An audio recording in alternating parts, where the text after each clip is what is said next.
ধীরে ধীরে চালাও ছুরি সীমার আমারি গলায়।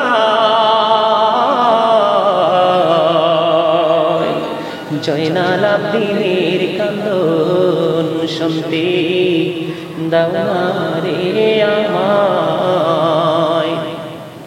আমার নানা নবী ছিলেন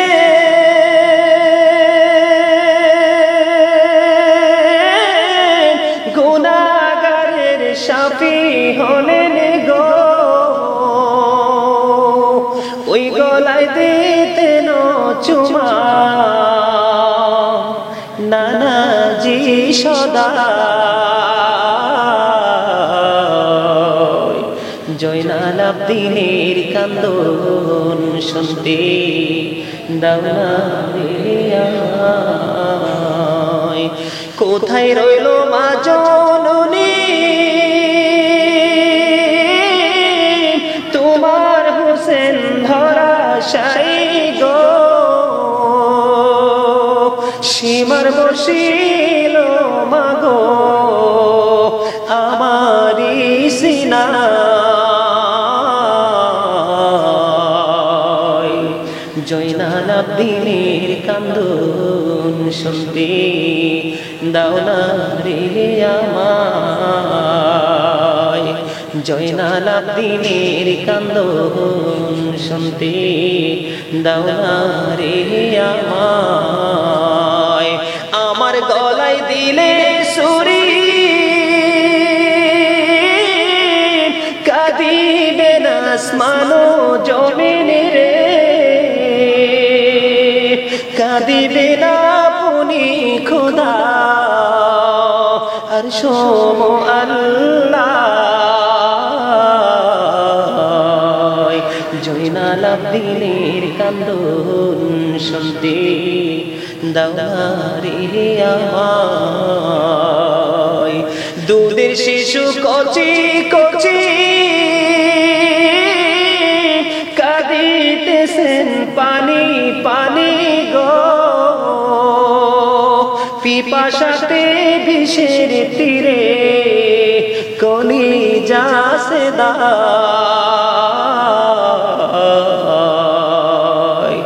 জয়নাল আব্দিনের কান্দন শুনতে দাও না রে আমায়। এবার হুসাইন একটা ডাক দিয়ে বলল, রে শিমর তুই তো সেই বদকিসমত, আমার নানা আমাকে বলেছে, আমি নানার কাছ থেকে সে তথ্য সংগ্রহ করেছি। আমার নানা বলেছে শ্বেত চিহ্নের কিছু কুকুর আমার বংশে মুখ লাগাচ্ছে। জোরে জোরে বলেন না নাউজুবিল্লাহ। সর্বশেষ এবার হুসাইন রাদিয়াল্লাহু তাআলা আনহুর শহীদের পালা। ওনাকে বন্ধু কেউ চতুর্দিক দিকে কিন্তু দাঁড়িয়ে আছে শত্রু বাহিনী, কেউ ওনার দিকে আক্রমণ চালাইবার জন্য একক সাহস কেউ করতেছে না। একটা পর্যায়ে কি করলো, শহীদের জন্য সিদ্ধান্ত হয়ে গেল। এবার তিনি যুদ্ধ যখন শুরু করলেন, যুদ্ধ করতে করতে করতে করতে একটা পর্যায়ে সীমার বুকে বসলো। সীমার এখন তো নামাজের সময়, আমার জীবনের শেষ সময়টা তুমি একটু আমাকে দাও, আমি যেন জীবনের শেষ সময় আল্লাহর কদমে সেজদা দিতে পারি। জোরে জোরে সুবহানাল্লাহ। বর্তমানে আমাদের বাংলাদেশের কথা আমি বলছি, আমাদের বাংলাদেশে বন্ধু ব্যবসার অজুহাত ধরে, চাকরির অজুহাত ধরে, বাচ্চার স্কুলের অজুহাত ধরে, বাচ্চার কোচিং এর অজুহাত ধরে, বিভিন্ন অজুহাত ধরে ধরে আমরা নামাজকে ছেড়ে দিচ্ছি। আর ইমাম হুসাইন রাদিয়াল্লাহু তাআলা আনহু কিছুক্ষণের মধ্যে তিনি শাহাদাত বরণ করবে, কিন্তু তিনি আল্লাহর কদমে সেজদা দেওয়া তিনি ছাড়েননি। এখান থেকে কিন্তু তিনি আরেকটা শিক্ষা দিয়েছেন, যতই অবস্থা খারাপ, যতই প্রতিকূল অবস্থায় থাকো না কেন, যদি নামাজের সময় হয় নামাজ কখনোই ছেড়ে দিও না। জোরে জোরে বলেন সুবহানাল্লাহ। তিনি তারপরে কি করলেন, নামাজ পড়লেন। নামাজের পরে সীমার বসলো। সীমার বসার পরে এবার সীমারকে ডাক দিয়ে বলল, সীমার তোর বুকের জামাটা খোল। কি কর? সীমার তোর বুকের জামাটা খোল রে, আমি তোর বুকের অংশ একটু দেখবো। এবার সীমার কি করলেন, বুকের জামা যখন খুললেন, খোলার পরে সীমারের বুকের দিকে নজর দিয়ে চাইয়া দেখলো বন্ধু, সাদা সাদা শ্বেত চিহ্ন দেখা যায়। শ্বেত চিহ্ন বুঝেননি? এটাকে হাদিস শরীফে কি বলা হয়? ডবল রূপ। এটাকে ডবল রোগ বলা হয়, আবার কেউ কি কুষ্ঠ রোগ বলে, আর বাংলাদেশে আমরা কই শ্বেত রোগ। কি রোগ কই? কথা কয় না। আপনারা দেখেন নাই?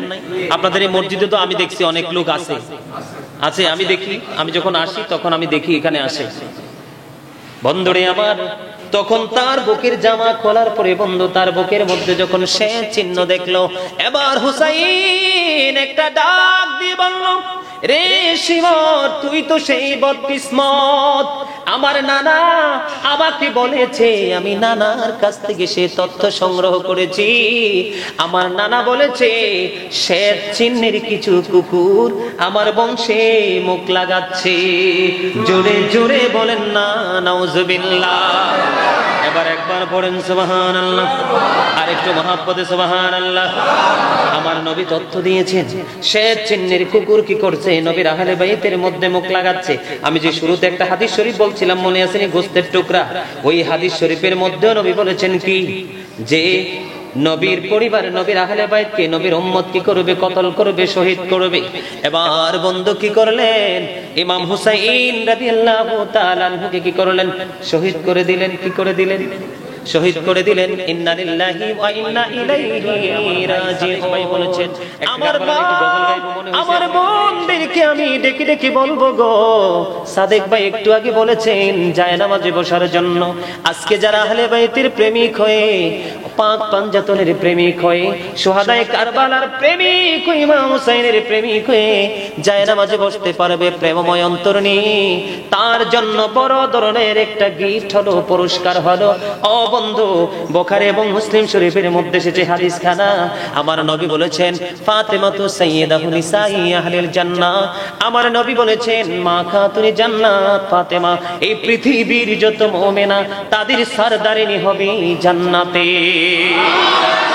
বন্ধুরে আমার, মা, চাচি, জেঠি, খালা, ফুফু, দাদু, নানু, মহিলা সদস্য যারা আছে, তারা যদি আহলে বাইতকে, পাক পাঞ্জাতনকে, এই শুহাদায়ে কারবালাকে স্মরণ করে ইমাম হুসাইনের প্রেমিক হয়ে যদি তারা বন্ধু জীবন যাপন করতে পারে, তাদের জন্য জান্নাতে লিডার হয়ে যাবে বন্ধু। সেটা হলো মা খাতুনে জান্নাত ফাতেমা। পাক পাঞ্জাতনের অন্যতম সদস্য হলো সেই মা খাতুনে জান্নাত ফাতেমা। বন্ধুরে আমার, তারপরে বলতে হবে ইমাম হাসান হুসাইন রাদিয়াল্লাহু তাআলা আনহুর কথা, ঠিক কিনা বলেন? ক্বালা রাসূলুল্লাহ সাল্লাল্লাহু আলাইহি ওয়াসাল্লাম আল হাসান ওয়াল হুসাইন সাইয়্যিদা শাবাবি আহলিল জান্নাহ। আল্লাহর হাবিব সরকারে দো জাহান, ওনার পবিত্র জবান মোবারক দিয়ে তিনি বর্ণনা করেছেন, ও বন্ধু, Imam Hasan and Husain are the leader of younger people in Jannah. রে যুবকের দল, এই মৌলভী পাড়ার, এই পুরাতন মৌলভী পাড়ার প্রত্যেকটা যুবককে ডেকে ডেকে বলছি রে, আল্লাহর হাবিব তিনি এই সুন্দর খবর দিয়ে দিয়েছেন, এই নিউজ আমাদেরকে দিয়ে দিয়েছে, যেই যুবক ইমাম হাসান হুসাইনের সাথে প্রেমের ডুরি লাগাইতে পেরেছো, আজকে ঘর ছেড়ে জান্নাতের বাগানে আসতে পেরেছো, ফেসবুক, টুইটার, ইনস্টাগ্রাম ছেড়ে তোমরা যারা জান্নাতের বাগানে আসতে পেরেছো, ইমাম হাসান হুসাইনের প্রেমিক হয়ে, তাদের জন্য নবী তথ্য দিয়েছেন, যারা ইমাম হুসাইনের প্রেমিক, ওই প্রত্যেকটা যুবকের ইমাম হবে, লিডার হবে ইমাম হাসান হুসাইন, দুই ভাই জান্নাতে। বিশ্বাস আছে না নাই? 100% না 50%? 100% কার কার আছে? হাত তো উঠানো স্লো, অনেকে উঠাইছে তো না, সোজা করে তোলেন। আরে ভাই, হাতে কি সমস্যা আছে নাকি? আমি তো বলতে বলতে তুলে ফেলছি, হাত নামান, মারহাবা বলেন। এই যে আপনাদের প্রতিষ্ঠান না সাদেক ভাই, আমাদের মুরব্বী, উনি কিন্তু সবার আগে হাত তুলে ফেলছে। ওনার চাইতে কি আপনারা দামি নাকি? কথা কন না কেন? ওমা, এটা কি বলতে ডরা? একজন আলেমের চাইতে কখনো কি সাধারণ মানুষ দামি হতে পারে? একজন আলেম ঘুমাবে, সাধারণ মানুষ সারা রাত্র ঘুমাবে, তারপর ওই আলেমের ঘুমই উত্তম। একটা সেকেন্ড দেরি করে নাই, একটা উঠাই নাই, দুইটা তুলছে। কয়টা? আর আমি বানাইয়া বলি নাই, আমি বানাইয়া বলে নাই। আল্লাহ রাব্বুল আলামিন বলেছেন, join with my dear people, come to my paradise. আল্লাহ বলেছেন, ফাদখুলি ফি ইবাদি ওয়াদখুলি জান্নাতি, আমার প্রিয় লোকেদের সাথে যুক্ত হও আর আমার জান্নাতে চলে আসো। Behold, verily the friends of Allah have nothing to fear or to regret. We are your protecting friends in the life of the world and in the hereafter. জোরে জোরে বলেন সুবহানাল্লাহ। কথা মন দিয়ে শুনেন আর মাথায় ঢুকান। কথা কি বুঝতে পারছেন? আমরা কি তাদের সাথে প্রেমকে 100% রাখবো নাকি 50% রাখবো? কথা বলেন। আপনি রাখেন বা না রাখেন সেটা আপনার ব্যক্তিগত ইখতিয়ার, কিন্তু আমার দায়িত্ব হচ্ছে আপনাকে উপদেশ দেওয়া। কি করা? আপনাদেরকে দিনের সন্ধান দেওয়া, ঠিক কিনা বলেন? আর জোরে। তাহলে ইমাম হাসান হুসাইন যদি জান্নাতের সরদার হয়, লিডার হয়, ইমাম হয়, তার পাওয়ার কম না বেশি? এত বেশি পাওয়ার, যে পাওয়ারের সাথে পৃথিবীর কোনো পাওয়ারকে তুলনা করা যাবে না, কোনো কম্পেয়ার করা যাবে না। এত বেশি পাওয়ার, তারপরেও বন্ধু কারবালার ময়দানে ফুরাত নদীর পানি তাদের নসিবে জুটিনি। রৌদ্র এত বেশি তীব্রতা ছিল বন্ধু, এত বেশি প্রবল ছিল রে, ওই রৌদ্র সহ্য করার মতো না। তারপরেও তারা সত্যের জন্য লড়াই করে জীবন দিয়ে দিয়েছে। আর জোরে বলেন সুবহানাল্লাহ। ইমাম হুসাইনের শহীদ দিয়ে আমরা একটা শিক্ষা নিতে পেরেছি, জীবন চলে যাবে, জীবনের দৌলত চলে যাবে, সবকিছু প্রস্তুত করে দিয়ে দিব, তারপরেও বন্ধু অন্যায়ের কাছে মাথা নত করব না। ঠিক কিনা বলেন? মাথা নত কি করব? আপনারা জানেন না, সাদেক ভাই একটু আগে তিনি বলেছেন সংক্ষিপ্ত আকারে, ইয়াজিদ ইজ ক্যারেক্টারলেস। কি চরিত্রহীন ছিল ইয়াজিদ। আপনারা জানেন না, সত্য মিথ্যার লড়াই, সত্য মিথ্যার পার্থক্য। ইয়াজিদের উপদেষ্টা যিনি ছিলেন, যার নাম ছিল শারজন বিন মানসুর রুমি, যিনি ছিলেন বন্ধু একজন ইহুদি। মন দিয়ে শোনেন, আল্লাহ রাব্বুল আলামিন পবিত্র কালামুল্লাহ শরীফে বেঈমান কাফির সম্পর্কে তথ্য দিয়েছেন, ইন্নাল কাফিরিনা কানু লাকুম আদুওয়াম মুবিনা। বেঈমান কাফির মুশরিকরা ঈমানদারদের প্রকাশ্য শত্রু। আল্লাহ রাব্বুল আলামিন বলে দিয়েছেন, ইয়াজিদ কোনদিন মসজিদ ভাঙে নাই, ইয়াজিদ কোনদিন মাদ্রাসা ভাঙে নাই, ইয়াজিদ কোনদিন ইসলামের ওপেনলি বিরোধিতাও করেনি। মুখে ছিল ইসলামের কথা, আর অন্তরে ছিল ইসলামকে গলা টিপে হত্যা করার পায়তারা। এটার নামই হলো ইয়াজিদিয়াত।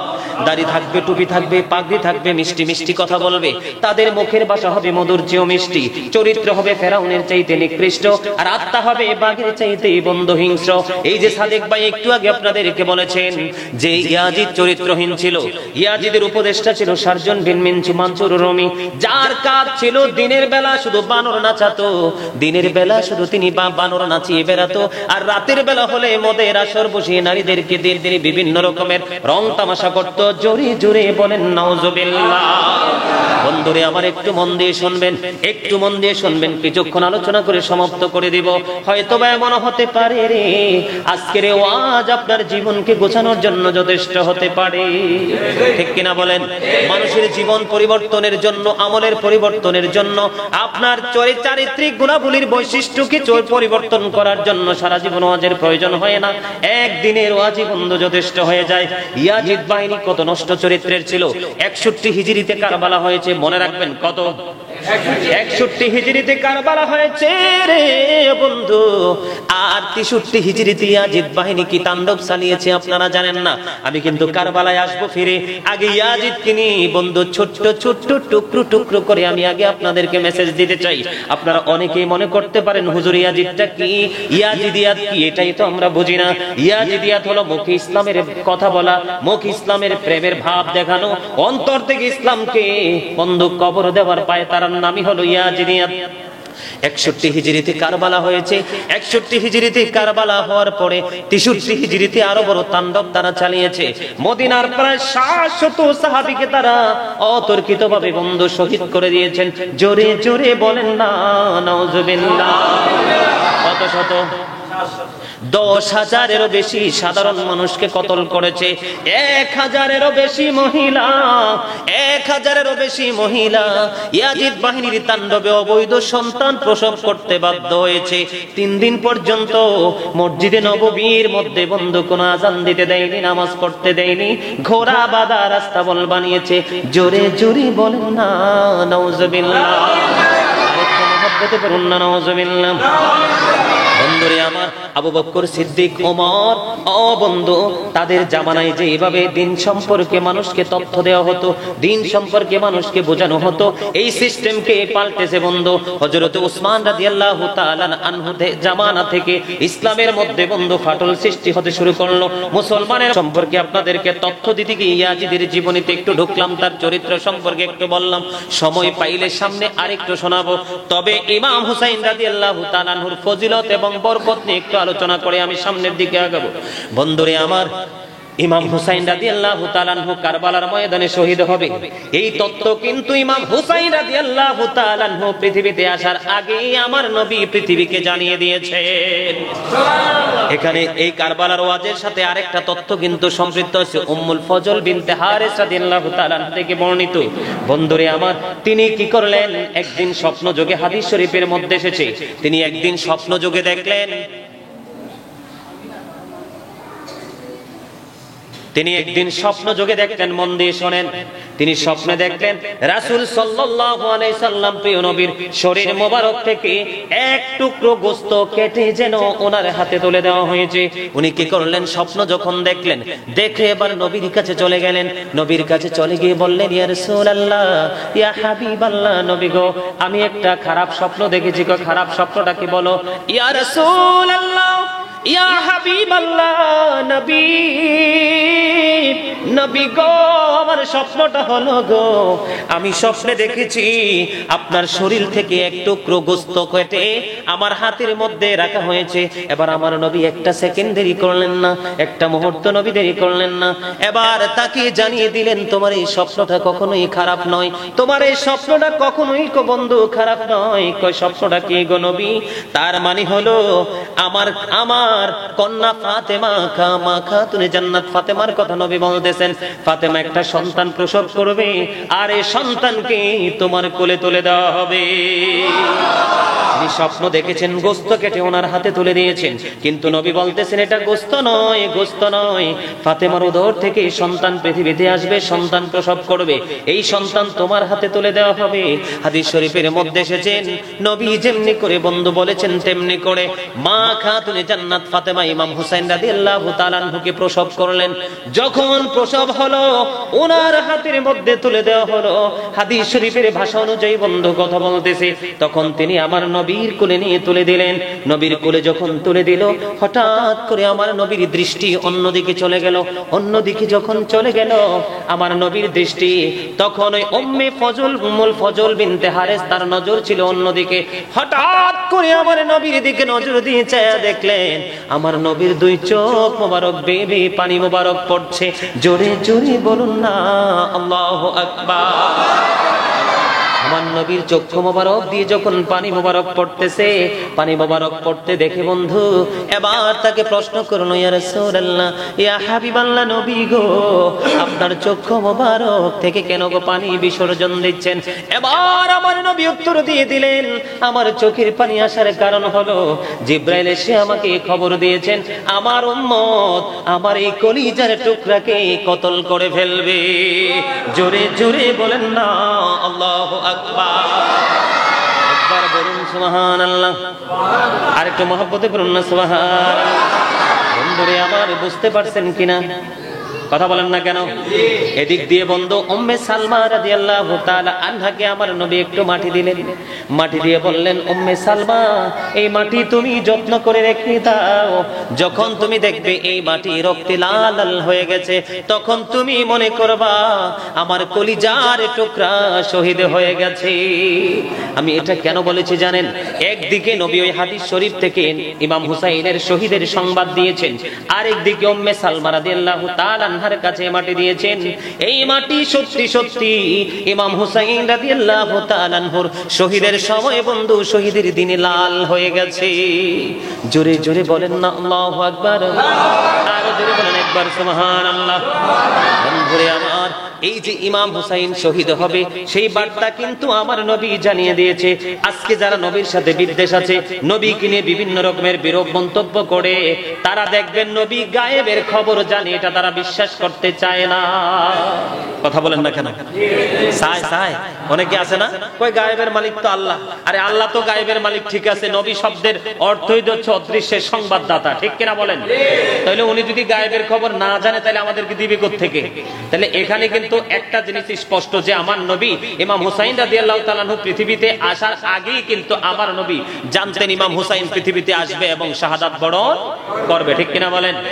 বন্ধুরে আমার, একক যুদ্ধ হলো, একের পর এক ধীরে ধীরে ওই কারবালার যে সম্ভাবনাময় সিস্টেম ধীরে ধীরে তারা আগাইতে থাকলো।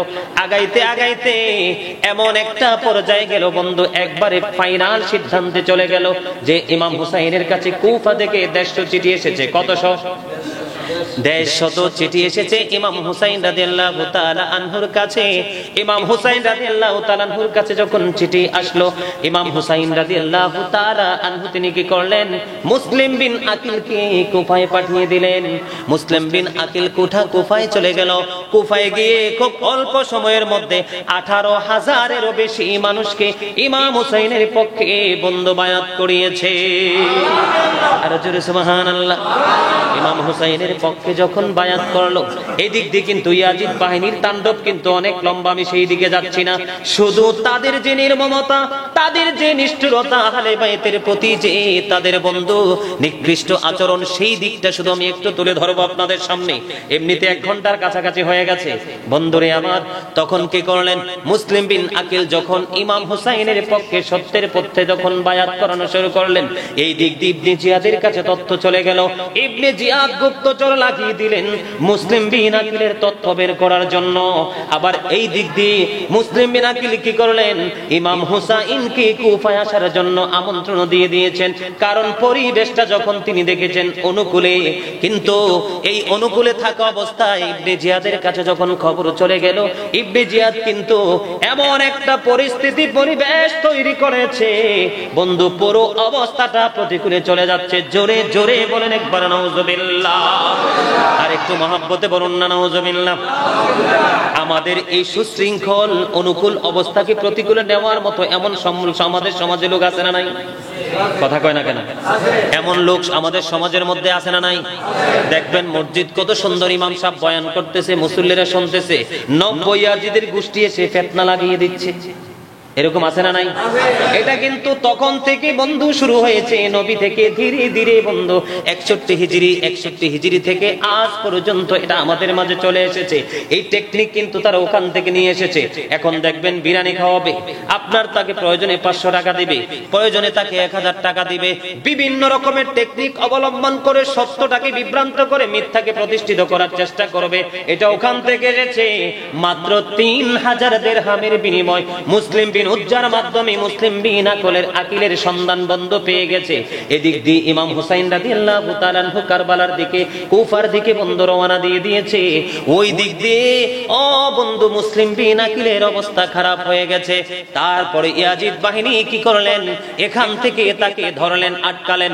ধরার পরে, আটকানোর পরে এবার কি করলেন? ইবনে জিয়াদের ছাদের উপর থেকে তাকে হত্যা করে নিচে ফেলে দিয়েছেন।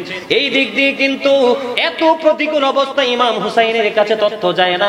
পরক্ষণে তথ্য যখন ইমাম হুসাইন পেয়েছেন, ইমাম হুসাইন কিন্তু তিনি পিছপা হয় নাই। তিনি বলেছেন সত্যের সন্ধানে বের হয়েছে, সত্যকে প্রতিষ্ঠিত করার জন্য যুদ্ধে নেমেছি, এখান থেকে কখনোই পিছপা হওয়া যাবে না।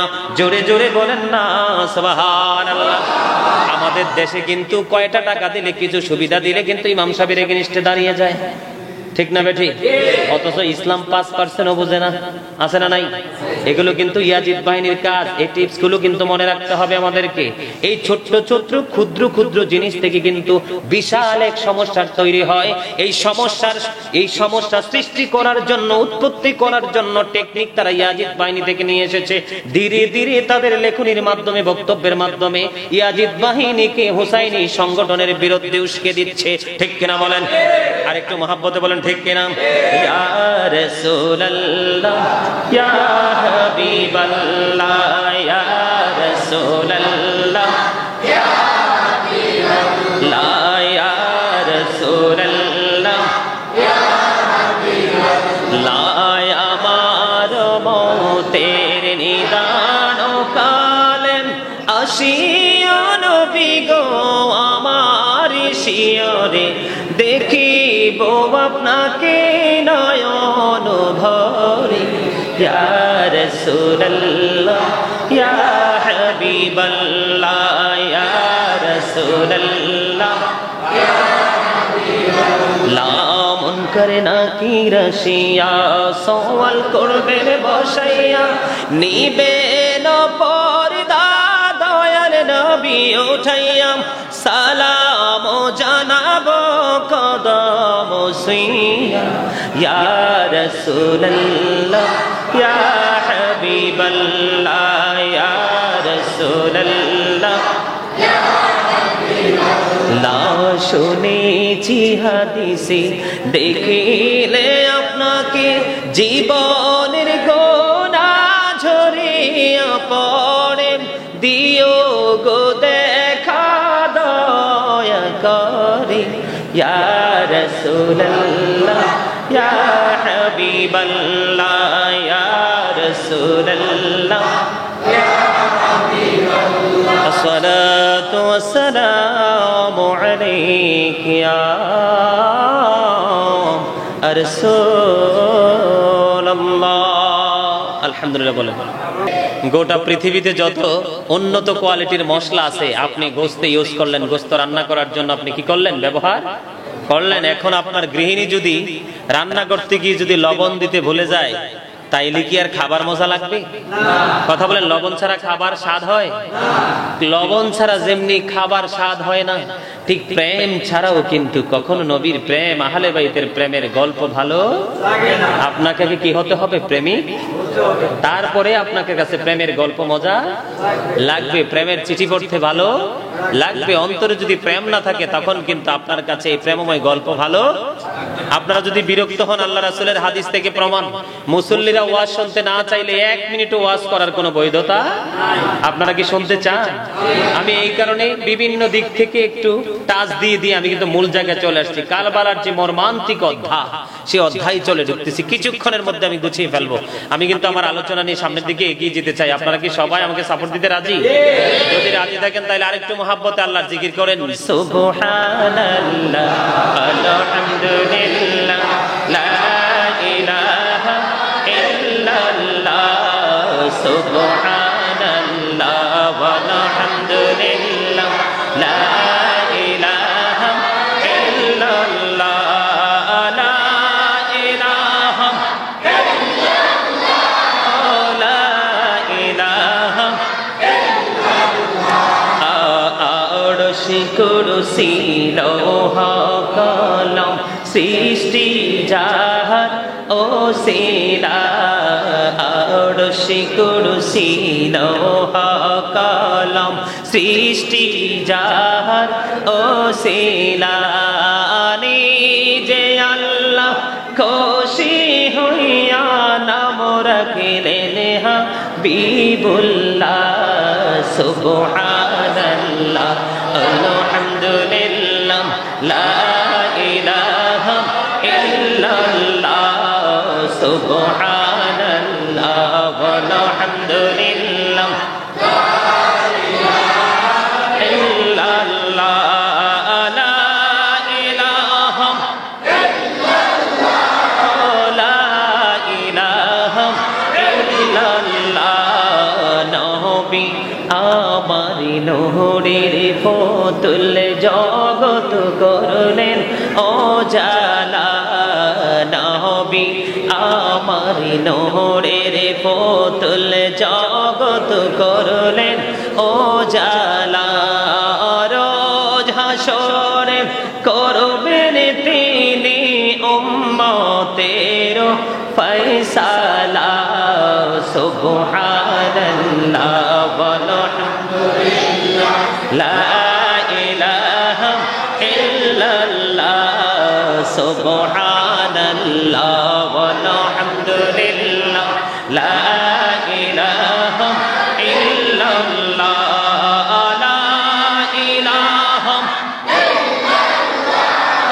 লা ইলাহা ইল্লাল্লাহ শাহাদাতি বাণী ছোটে আসিলেন কামলিওয়ালা মক্কাতে গো তিল রবি নরে নিন্ন রে আলা সুবহানাল্লাহ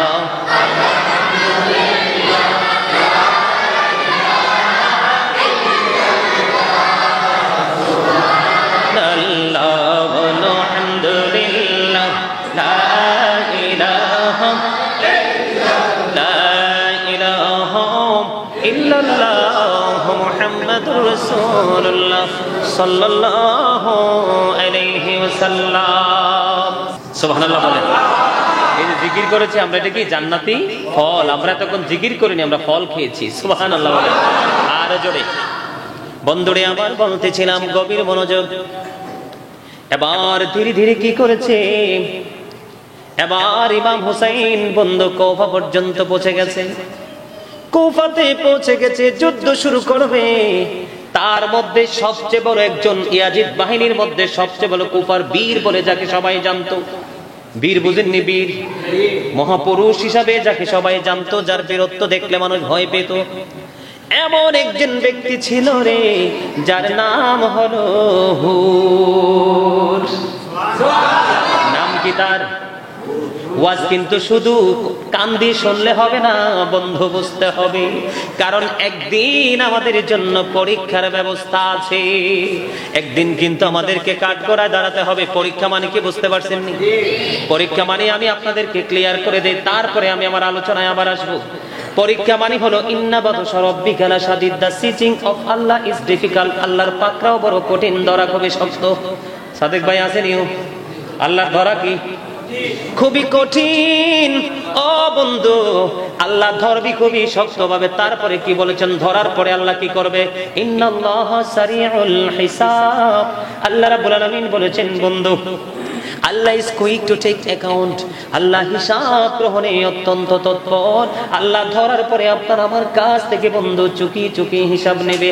হিসাব নেওয়ার পরে যদি বন্ধু হেরে যাই রে, তারপরেরটা হলো ইন্নাল্লাহা শাদীদুল ইকাব। আল্লাহ রাব্বুল আলামিন সাজাও দেবে খুব কঠিন ভাবে। আল্লাহ রাব্বুল আলামিন, আল্লাহ পানিশমেন্ট ইজ সিভিয়ার। ঠিক কিনা বলেন?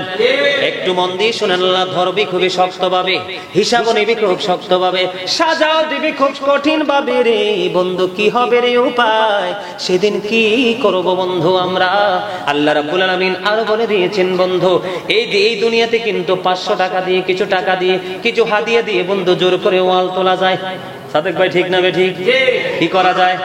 আমার মামা আছে, খালু আছে, চাচা আছে বন্ধু, হামসে বড় কোন হে? ঠিক কিনা বলেন? কি এরকম মনে হয় না? আরে ভাই কথা শোনেন না, মনে হয়নি? টাকা দিয়ে কি করা যায়? বাউন্ডারি তোলাও যায়, বাউন্ডারি আবার ভাঙাও যায়। এক গন্ডা জায়গা বন্ধু দখল করা যায়। ও বন্ধু, একজনের পছন্দের জিনিস নিয়ে গোপন করা যায় ক্ষমতা দিয়ে। কিন্তু পরকাল একেবারে ব্যতিক্রম। আল্লাহ বলেছেন ধরবি খুবই শক্তভাবে, হিসাবও নিবি খুব শক্তভাবে, শাস্তিও দিবি খুব কঠিন ভাবে। তারপরেরটা বড় ভয়ঙ্কর। এই দুনিয়াতে বন্ধু কোনো না কোনো রাস্তা খুঁজে বের করা যায়, পিছনের দেয়াল দিয়ে বন্ধু বের করা যায়, আলাদাভাবে দরজা কাটা যায়। কিন্তু মরার পরে তোমাদের আর কোনো সুযোগ নাই। হাদিস শরীফের মধ্যে এসেছে, আল্লাহর হাবিব বলেছেন, আল কবারু রাওজাতুম মির রিয়াদিল জান্নাতি আও হুফরাতুম মিন হুফারিন নার। আল্লাহর হাবিব সরকারে দো জাহাঁ তিনি জানিয়ে দিয়েছেন, কবরটা জান্নাতের একটা টুকরা হবে, জাহান্নামের একটা গর্ত হবে। ও বন্ধু, যারা বিচার দিতে বন্ধু হিসাব দিতে হেরে যাবারে, তাদের জন্য হলো সবচেয়ে বড় ভয়ঙ্কর তথ্য। আল্লাহ বলেছেন সেখানে আর তুমি মরতে পারবে না। লা ইয়ামুতু, মরার কোনো সুযোগ নাই। People will not die that day, সেদিন মানুষ মরতে পারবে না। ফিহা ওয়ালা ইয়াহইয়া, সেদিন মানুষ বাঁচতে পারবে না। People will not be able to live that day, সেদিন মানুষ বাঁচতে পারবে না। আল্লাহ বলেছেন সূরা ইনফিতরের মধ্যে, ওয়ামা হুম আনহা বিগাইবিন। আল্লাহ রাব্বুল আলামিন বলেছেন people will not be able to escape that day, মানুষ বাঁচতেও পারবে না, মরতেও পারবে না, পালাইতেও বন্ধু পারবে না। সেদিন উপায় কি হবে রে? আমি আজকে বলবো, তোমরা দুনিয়ার গরিব হও কোনো দুঃখ নাই, দুনিয়ার ভিক্ষুক হও কোনো দুঃখ নাই, কিন্তু পরকালীন ভিক্ষুক হইও না। এই জীবন বন্ধু ধ্বংসস্তূপে পরিণত হয়ে যাবে। এখনো সময় আছে, বুঝে নাও। ও বন্ধু, হযরতে আবু হুরায়রা রাদিয়াল্লাহু তাআলা আনহু থেকে হাদিস বর্ণিত, আল্লাহর হাবিব সরকারে দু জাহান তিনি জানিয়ে দিয়েছে, জাহান্নামের আগুনটাকে এক এক করে 3000 বছর উত্তপ্ত করে আল্লাহ প্রস্তুত রেখেছে বন্ধু। 1000 বছর তাপ দিয়েছে, আগুনের রং হয়ে গেছে বন্ধু লাল, তারপরে হয়েছে কালো, তারপরে হয়েছে বন্ধু সাদা, এখন বর্তমানে বন্ধু কালো হিসাবে রূপান্তরিত আছে আমাদের জন্য বরাদ্দ। এক এক করে 3000 বছর আগুনকে উত্তপ্ত করে রেখেছে। বাঁচতেও পারবো না, মরতেও পারবো না, পালাইতেও পারবো না। চুরি চুরি বলেন নাউজুবিল্লাহ। ভয়ঙ্কর পরিস্থিতি আসার আগে আমাদের নিজেদেরকে শুধরাইতে হবে। আর শুধরাইতে হলে নবী এবং নবীর আহলে বাইতের আদর্শে নিজের জীবন আদর্শ হিসাবে গড়ে তুলতে হবে। ঠিক কিনা বলেন? দেখেন ইমাম হুসাইন সত্যের জন্য নেমেছে। কিসের জন্য? এই সত্যকে উন্মোচন করার জন্য, সবার সামনে ওপেন করার জন্য তিনি নেমেছে। শুনেছে কুফার অবস্থা ভালো না। 150 চিঠি দেওয়ার পরেও তারা বন্ধু কি হয়েছে, ইমাম হুসাইনের পিছনে নামাজ পড়ার পরেও ইমাম হুসাইনকে কতল করার জন্য তারা প্রস্তুতি নিয়েছে। ওই কুফার বীর ছিলেন বন্ধু হুর। হঠাৎ করে হুর দাঁড়িয়ে গেল। হুরকে বলা হলো, হুর তিনি কি বলতেছেন? হঠাৎ করে তিনি দাঁড়িয়ে গেলেন। দাঁড়িয়ে ইমাম হুসাইন রাদিয়াল্লাহু তাআলা আনহুকে প্রশ্ন করেন। তার আশেপাশে অনেক ঘটনা আছে, কিন্তু আমি মূল পয়েন্ট তুলে ধরতে চাই আপনাদের সামনে। হুর এবার ইমাম হুসাইনকে ডেকে ডেকে বলল, ও আলী মুকাম, আপনার কাছ থেকে আমি জানতে চাই গো, শুনতে চাই, আমি যদি এই মুহূর্তে আল্লাহ রাব্বুল আলামিনের কাছে তওবা করি গো, তাহলে আমার তওবা আল্লাহর দরবারে কবুল হবে কিনা? যেই ব্যক্তিটা ইমাম হুসাইনকে পাহারা দিয়ে দিয়ে কুফা পর্যন্ত নিয়ে এসেছে হত্যা করার জন্য, শহীদ করার জন্য, কুফার বীর হিসাবে যাকে বন্ধু নিয়োগ করা হয়েছিল, তার নাম হুর। এবার ইমাম হুসাইন আলী মুকাম প্রশ্ন করলো, তোমার নাম কি? কয় আমার নাম হলো হুর। এবার ইমাম হুসাইন ডেকে ডেকে বলে, তুমি যদি সত্যিকার অর্থে আহলে বাইতকে মহব্বত করে তওবা করো, এখনো তওবার দরজাটা খোলা আছে। বন্ধুরে আমার, ও বন্ধু, কিছু সময়ের পরে কিন্তু ইমাম হুসাইন শহীদ হয়ে যাবে। এমন মুহূর্তে ইয়াজিদ বাহিনীর সবচেয়ে বড় বীর, যিনি পাহারা দিয়ে দিয়ে বন্ধু কুফা পর্যন্ত নিয়ে এসেছে, ইনি ইমাম হুসাইনের প্রেমে পড়ে তিনি পাগল হয়ে তিনি কি করলেন? ইমাম হুসাইনের প্রেমে পাগল হয়ে তিনি তওবা করে তিনি ওই ইমাম হুসাইনের কাফেলার সদস্য হয়ে গেছে। জোরে জোরে বলেন না সুবহানাল্লাহ। আজকে আমি এখানে যারা উপস্থিত হয়েছেন সবাইকে বলতে চাই, এখান থেকে কেউ যদি মসজিদে আসার আগেও যদি মনে করেন মন্তব্য থেকে থাকে, এখান থেকে বের হওয়ার পরে যদি আপনি আহলে বাইত প্রেমিক হতে পারেন, আমার বিশ্বাস সারা জীবনের গুনাহ আল্লাহ মাফ করে দিয়ে আল্লাহর প্রিয় বান্দাদের অন্তর্ভুক্ত করে নেবে। এবার হুর তওবা করলেন। হুর তওবা করার পরে ইমাম হুসাইন রাদিয়াল্লাহু তাআলা আনহু ডাকলেন, তুমি নিচে নেমে আসো।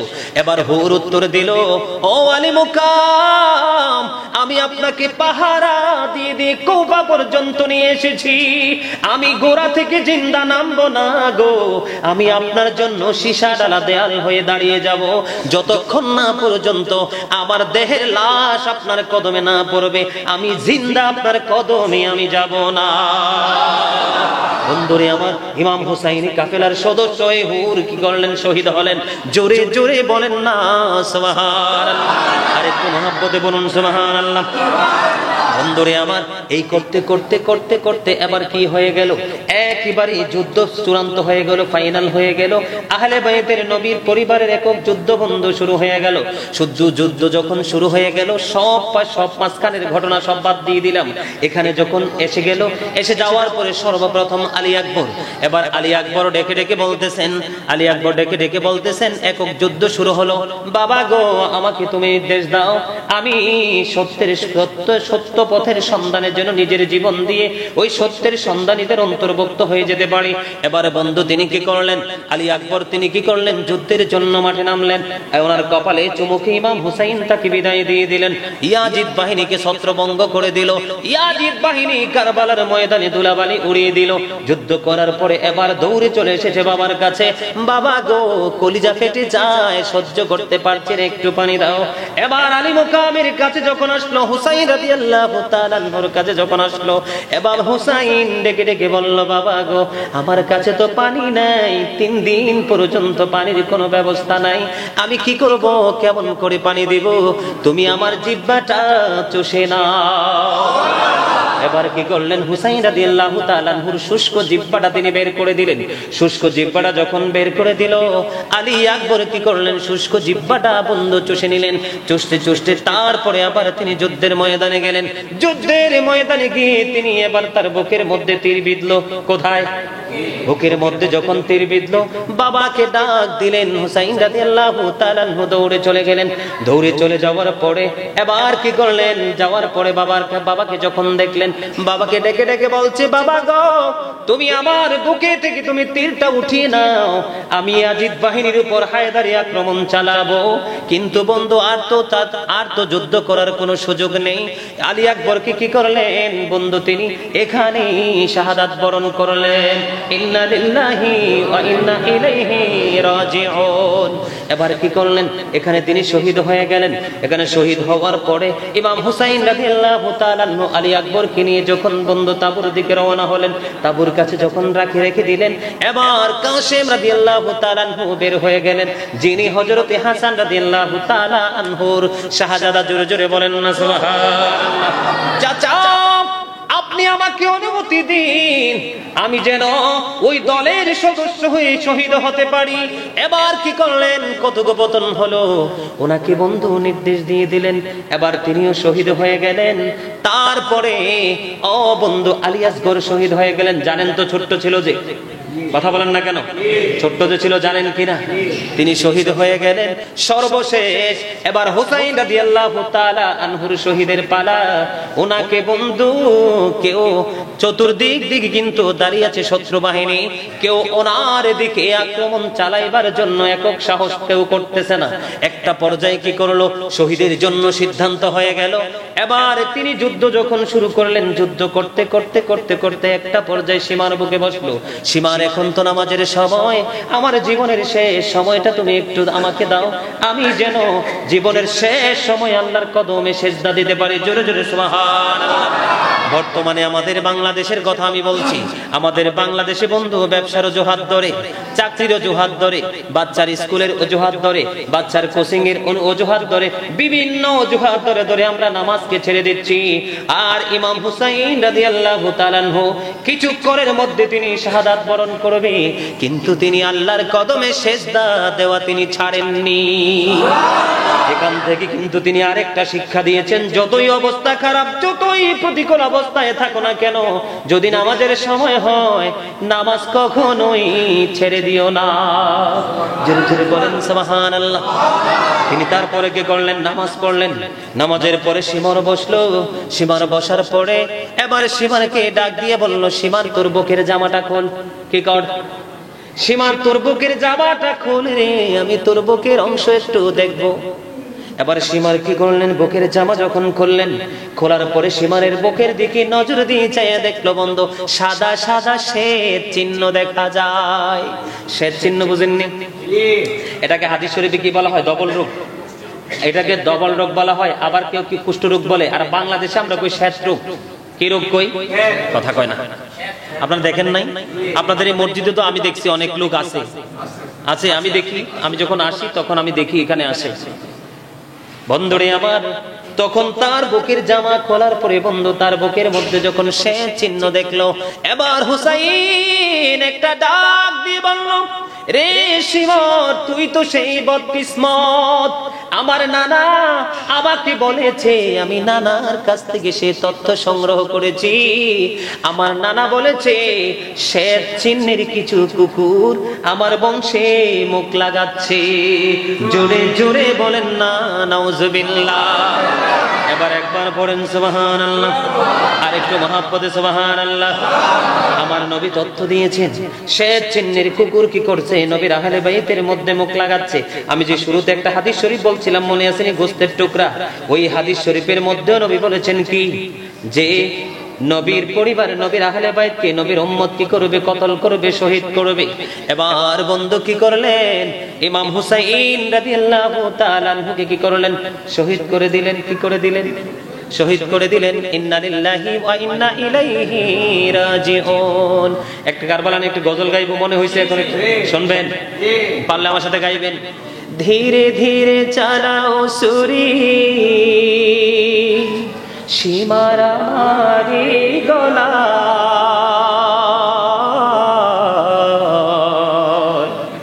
জয়নাল আব্দিনের কান্দন শুনতে দাওনা রে আমায়। ধীরে ধীরে চালাও সুরি, সীমার আমারি গলা,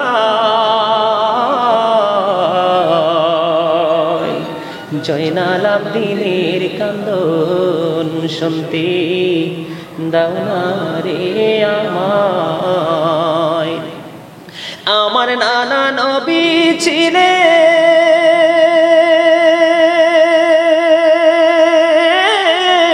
গুনাহগারের শাফি হলেন গো, ওই গলায় দিতেন চুমা নানাজি সদা। জয়নাল আবদিনের কান্দন শুনতে দাও না রে আমায়। কোথায় রইল মা জননী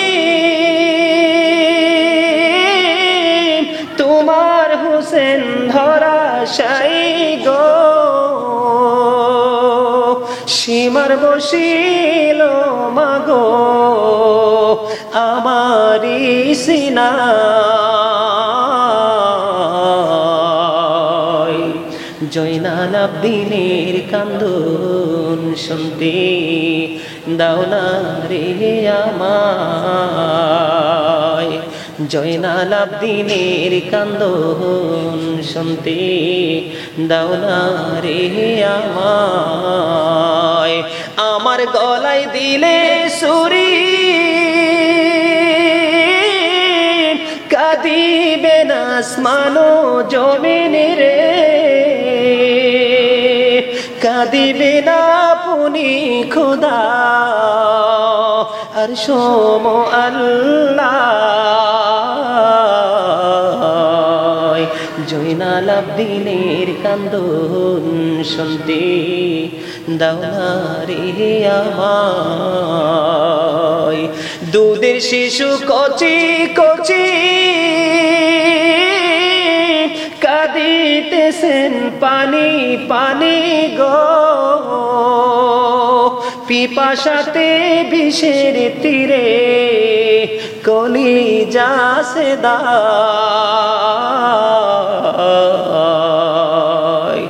জয়নাল আবদিনের কান্দন শুনতে দাও না রে আমায়। মারহাবা বলেন আরো জোরে। এগুলো হচ্ছে আগের দিনের মুরব্বীদের রুহের খোরাক, ঠিক না? কার খোরাক? এখনকার যুগের ছেলেদের কাছে এগুলো আবার একটু একটা ভালো লাগে না, কারণ তারা তো অনলাইনে থাকে সবসময়, ঠিক না? সম্মানিত উপস্থিতি, সবাই আবার একরকমও না। কথা বলেন ঠিক না বেঠি? এরা আছে মিউজিক টিউজিক নিয়ে, কিনি কথা বলেন না কিনি। The music and musical instrument will be increased. কিয়ামতের পূর্বক্ষণে গান বাদ্যযন্ত্র বেড়ে যাবে। এখন কিন্তু এই যে গান বিয়ে বাড়িতে, সুন্নতে, খাতনাতে, বিভিন্ন একটা জন্মদিন এরকম বিভিন্ন একটা অনুষ্ঠানের কথা হইলেই কিন্তু গান বাদ্যযন্ত্র, মনে রাখবেন এটা কিন্তু কিয়ামতের আলামতের একটা। জোরে জোরে বলেন নাউজুবিল্লাহ। এখন কিন্তু এগুলো আমাদের কাছে ভালো লাগে, এগুলো আমাদের কাছে অনেকের কাছেই ভালো লাগে না। বন্ধুরে আমার বলতেছিলাম, এবার কি করলেন? শহীদ করার পরে ইয়াজিদ বাহিনী ক্ষান্ত হয়নি, তাদের মাথা মোবারকের উপরে বন্ধু এই ধুলোর মধ্যে ঘোড়া দিয়ে বন্ধু পদদলিত করেছে। জোরে জোরে বলেন নাউজুবিল্লাহ। এখানে ইয়াজিদের কথা বলতে হয় কিনা? কথা বলেন না কেন? তুমি একজন মানুষকে কতল করে ফেলেছো, তার গোটা টিমকে তুমি হত্যা করে ফেলেছো, শহীদ করে দিয়েছো, ৭২ জনকে তুমি শহীদ করে দিয়েছো। ও বন্ধু, শহীদ করার পরেও ক্ষান্ত হয় না রে। তাদের এই মাথা, পবিত্র মাথাগুলোকে বন্ধু ওই ধুলা বালিতে তাদের ঘোড়া দিয়ে বন্ধু পদদলিত করিয়েছেন। জোরে জোরে বলেন না নাউজুবিল্লাহ।